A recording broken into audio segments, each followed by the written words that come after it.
이번 영상에서는 모급 작업을 진행해 보겠습니다. 개인적으로 배경 제작에서 가장 중요한 단계라고 생각합니다. 컨셉이 실제로 구현이 가능한지, 모듈 설계가 잘 되는지부터 제작 스케줄까지 대부분 이 단계에서 결정되기 때문입니다. 제가 어떤 기준으로 공간을 구성하는지 실제로 작업하면서 이야기해 보겠습니다. 먼저 전투 공간의 크기를 결정해 보겠습니다. 현재 메인홀을 가져와 둔 상태인데 경험상 제가 작업했던 서브컬처 스타일의 보스전 공간은 보통 30에서 50m 정도 규모로 구성되는 경우가 많았습니다. 너무 좁으면 전투가 답답하게 느껴지고 반대로 너무 넓으면 공간이 비어 보일 수 있습니다. 이건 제니스 존제로의 보스전 영상인데 대략 비슷한 규모로 제작된 것을 확인할 수 있습니다. 지금 가져온 바닥은 대략 30m 정도인데 직접 뛰어다녀 보니 시작점으로 괜찮은 크기인 것 같습니다. 초기에는 스타트 콘텐츠에 포함된 프로토타입 그리드 머티리얼을 사용하였습니다. 이 머티리얼은 트라이플래너 방식이라 별도의 UV 작업 없이도 사용할 수 있습니다. 또한 그리드 패턴이 표시되기 때문에 오브젝트의 크기나 비율, 그리고 모듈 간격이 적절한지 확인하기에도 좋습니다. 먼저 전체 공간을 구성한 뒤 그 안에 주요 구조물들을 하나씩 배치해 나갔습니다. 작업을 진행하다 보니 지붕 구조가 계속 마음에 들지 않더라고요. 넓혀보기도 하고 닫아보기도 하고 원형으로 만들어 보기도 했습니다. 실제로 목업 단계에서는 이런 시행착오가 생각보다 자주 발생합니다. 오히려 이 시기에 충분히 고민하고 수정할수록 이후 작업이 훨씬 수월해집니다. 그리고 캐릭터를 배치해서 직접 뛰어다녀 봅니다.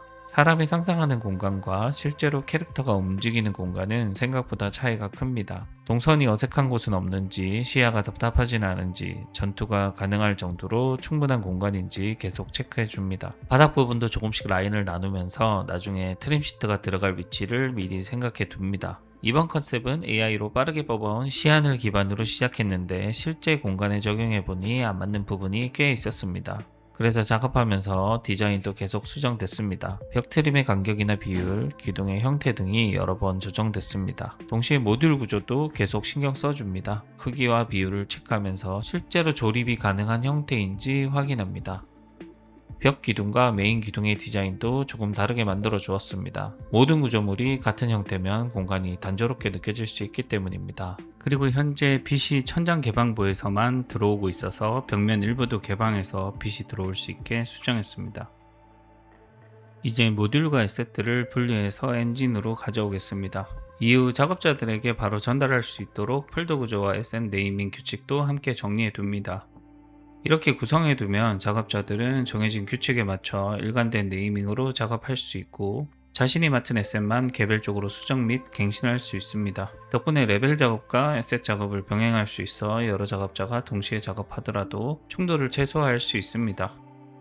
어느 정도 정리가 끝났다면 에셋들만 모아둔 전용 레벨을 하나 만들어 두는 편이 좋습니다. 실제 플레이 레벨에서는 다양한 파트가 함께 작업하기 때문에 에셋 자체를 검수하기에는 오히려 불편한 경우가 많습니다.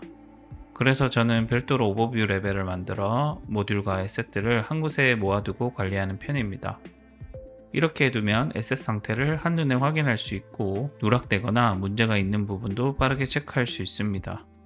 이제 준비된 모듈들을 이용해서 실제로 공간을 조립해 보겠습니다.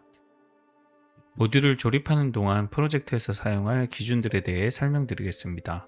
이번 프로젝트에서는 모델링 규격과 텍스처 밀도를 먼저 정하고 시작했습니다. 모델링 규격은 가능한 한 수치가 딱 떨어지도록 구성했습니다. 텍스처 밀도는 16m당 2K를 기준으로 잡았습니다. 최대 해상도를 2K 정도로 생각하고 있습니다.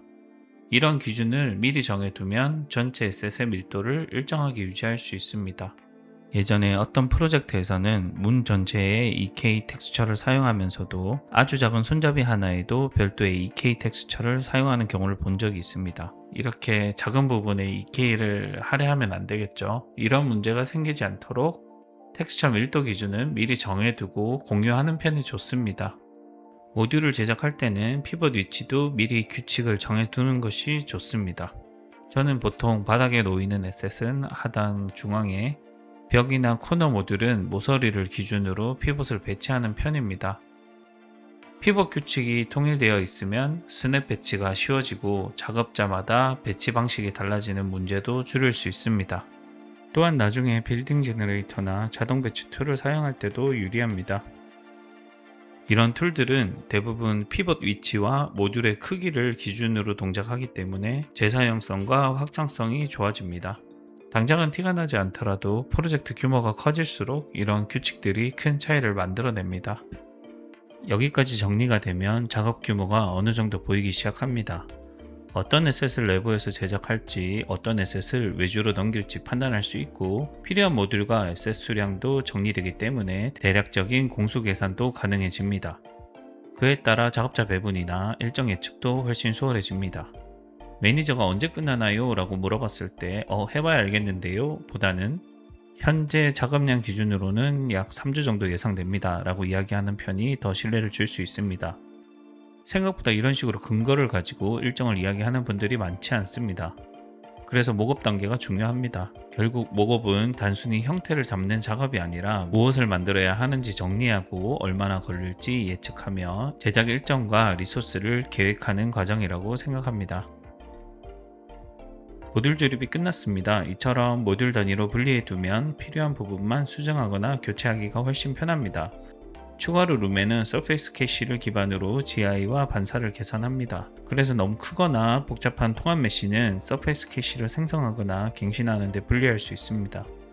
실제로 영상을 보시면 모듈 구조로 나눈 경우가 통메시 형태보다 루멘 반사가 조금 더 안정적으로 표현되는 것을 확인할 수 있습니다. 루멘을 사용할 예정이라면 적절한 크기로 모듈을 나누는 것이 작업 효율뿐만 아니라 루멘 품질 측면에서도 도움이 될 수 있습니다.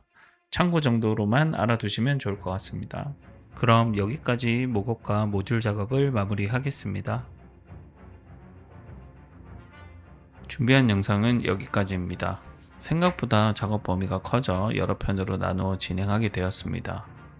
앞으로도 하나씩 차근차근 작업 과정을 공유 드리도록 하겠습니다.